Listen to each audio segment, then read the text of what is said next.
Lucky है, फिर भी तुम्हारे लिए दो शब्द मैं जरूर बोलूंगा। एक तो बी हैप्पी, बी हैप्पी। दूसरा, इसके अंदर जैसे आपने बताया कि आपको हमने इतना सताया फिर भी आपको कभी गुस्सा न आया, अपना पूरा कर्तव्य निभाते हुए अनुशासन का हमें पाठ पढ़ाया। ये आज विदाई समारोह है और विदाई समारोह को गमगीन दृष्टि से नहीं देखा जाता। विदाई समारोह को हमें खुशी की दृष्टि से देखना है। क्यों देखना है खुशी की दृष्टि से? क्योंकि ये विदाई समारोह इस बात का नहीं है कि हमने आपको विदा कर दिया है, हमने आपको एक सत्र से दूसरे सत्र के लिए विदा कर दिया है। ये एक रिले रेस है जिसमें हमने आपको एक बैटन पकड़ा दिया है कि भाई यहाँ की उच्चतम शिक्षा ये थी 8वीं तक की, और आप यहाँ से 9वीं क्लास में दूसरे स्कूल में जाएंगे। अगर यहाँ आपकी 10वीं होती 12वीं होती, जब भी नेक्स्ट लेवल के लिए आपको दूसरे स्कूल में दूसरी जगह पे जाना पड़ता।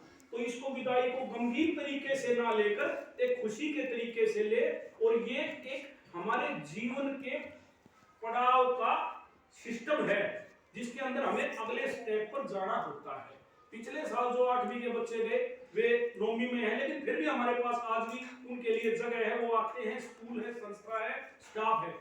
कभी भी हमारी आपको जरूरत पड़ती है, आप कभी ये महसूस करते हैं हमें सर की जरूरत है, मैम की जरूरत है, किसी भी शैक्षिक मामले में या कोई और इस तरह की बात है, तो आप यहाँ आ सकते हैं, आपका स्वागत है।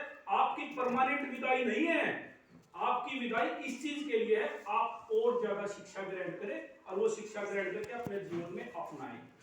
अब दूसरी बात अनुशासन वाली। टीचर होता है कुम्हार की तरह।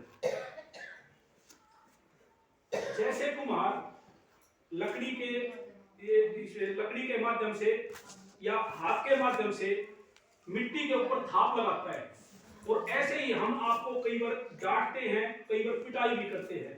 तो ये मत मानना कि आपको पिटाई इसलिए की गई थी हमें गुस्सा आया था। आपकी पिटाई इसलिए की गई थी कि वो जो कुम्हार है वो जो शेप देना चाहता है, वो जो एक आकार देना चाहता है मिट्टी को, लेकिन वो जो मिट्टी को आकार देता है ना, तो वो नीचे अपना एक हाथ लगाता है, दूसरा हाथ एक साइड से थाप मारेगा तो दूसरा हाथ नीचे लगाएगा।